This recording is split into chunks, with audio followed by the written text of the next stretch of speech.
back to this episode of Behind the Ball. I'm Jake Helton, joined alongside my co-hosts Tate Adams and Luke Bach. And getting us started, we got some big news. One of our teams is heading to semi-state. That is right. The bowling team is going to semi-state, and they've been on a tear lately. In the sectional 2 weeks ago, they had the highest total pin count with 2,246 total pins on the day. And in addition to that, bracket play. They placed second, advancing to the regionals at Jasper. And not only that, but Charlestown also had the individual boys and girls sectional champions with Alexa Escamilla for the girls and Jared Nelson for the boys. Yeah, Tate, and let's go ahead and fast forward to this past Saturday, as Alexa would go on to win the regional championship as well. Two others will also be advancing in the individual regional round. Freshman Jared Nelson and junior Benjamin Wiles will also be going. But even better yet, the entire team is moving on to semi-state after a third-place finish in the Jasper Regional. And now, as many of you, well, I guess many of you don't know, bowling's a little bit more secluded than the other sports. It doesn't get as much recognition, and obviously that's why we're doing this right here. But a lot of people don't know how the state tournament works for bowling. So, pretty simple. Starts off with 1,468 boys, 819 girls, 192 teams. Our team is now in the top 24 in the state. Jared Nelson and Benjamin Wiles are 2 of 79 boys, and Alexa is 1 of 51 girls left. And you know Alexa is trying to run that back. You know she wants some revenge. She came in third last year in state, so you know she's going for the top spot. Yeah, and impressive numbers overall there for our bowling team, and we're very excited for them, and we want to wish you guys good luck. And we can't wait to see what happens at semi-state, which is at the in Indianapolis at the Royal Pin Expo. You can find out more by going to indianagobowl.com. Once again, that's indianagobowl.com. Bring us home some hardware. We know we could use it.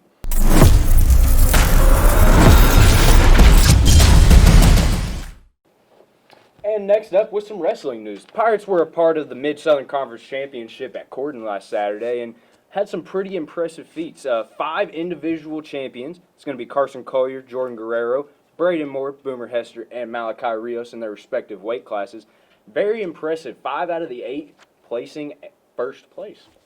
Yeah, and runners-up included Noah Phillips, Austin Tolis, and Sean McAfee, while Trey Hawk finished third in his weight class, and Denver Lopez and Caleb Denton rounded out the medalists as well. So congrats to those guys on their performance at conference, and good luck, as Luke's going to tell us what's coming up for the team.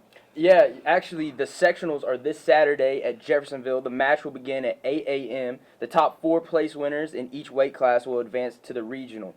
Admission is $7 per person. Children 5 and younger are admitted free. And if you can't make it, you can follow the bracket at flowwrestling.com. That's capital F-L-O, capital W, wrestling.com. And I don't know about you guys, but I'm excited to see my boy Malachi get some dubs. Hopefully he can get to state this year. That's the goal. He said, semi-state, I'm coming for you. Hey, Malachi's on the come up. We'll see how they do this weekend.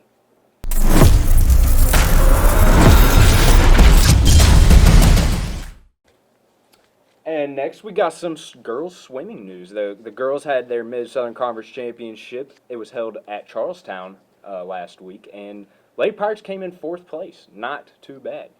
Yeah, and the top 6 individuals and the top 4 relay teams in each race are considered medalists. So, medaling for the Pirates was Annika White with a 3rd place finish in the 500 freestyle, while Raylan Blackstone medaled in the 100 breaststroke with a 6th place finish.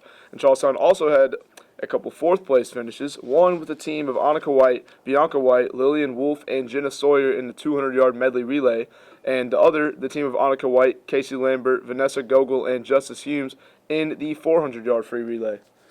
And we'd just like to send out our congrats and also good luck, as the Lady Pirate swimmers will be heading to sectionals on February 2nd.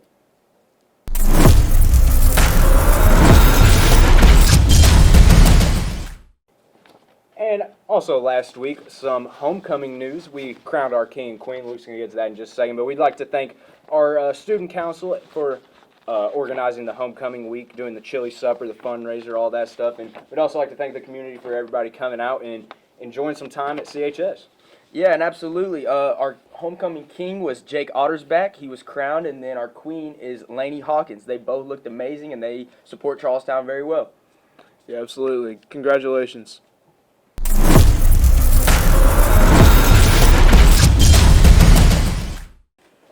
And let's go ahead and get started with some basketball. Our boys team split the weekend, 1-1. Had a nice, fun game on homecoming night against Eastern. Ended up coming up with a 1-point victory, 57-56. I mean, it was really a thriller. Came down to the last second. Pirates went on a little run, got the lead, ended up keeping it to pull that one off. And then heading over to Saturday, a tough-fought MSC matchup against Corden. I'm pretty sure they are the #1 team in the conference right now, so only losing by 5. Things are looking up for the Pirates.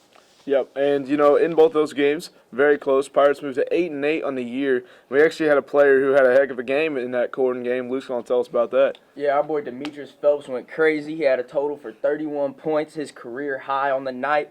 Man, he's just one of a kind. He's a supercalifragilistic, excellent type of kid.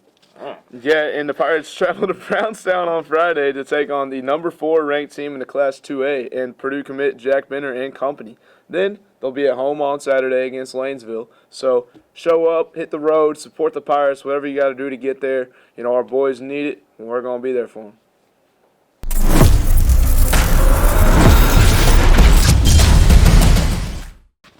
And finally, to round things off, we got some girls basketball. The girls actually just found out who they're going to be playing in the sectionals. They drew Corden, and they are going to be playing in the second game. That's at 8 p.m. on Tuesday. And this event's going to be held at Corden, and we would love for everybody to come out and support our girls. We're going to need it. Yeah, and that game is on January 31st at Corden, so mark your calendars. That's coming up. And WPMQ will be providing a radio broadcast of the game. You can catch me and Jake on the air if you can't make it to the game, but it would be best if you guys could get out, support the Lady Pirates, and be there for them in the arena, cheering loud, and rooting for the Lady Pirates. I mean, there's really no – sorry, I didn't mean to cut you off, but there's nothing better than a full stands, everybody cheering for you when you make a bucket.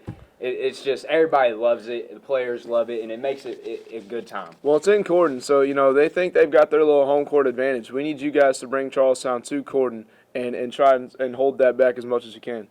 Yeah, man, we look forward to seeing our girls compete. We know they're going to go out there and play their hardest, and I look forward to seeing how far they go in sectional.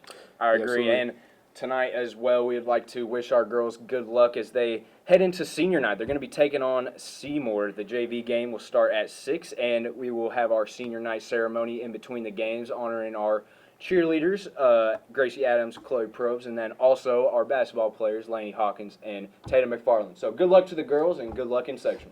Yeah, and that's going to do it for this episode of Behind the Ball. Thank you guys so much for tuning in. You can catch us again next week. Show out, support the Pirates, and we're just going to keep bringing you the news. Go Pirates.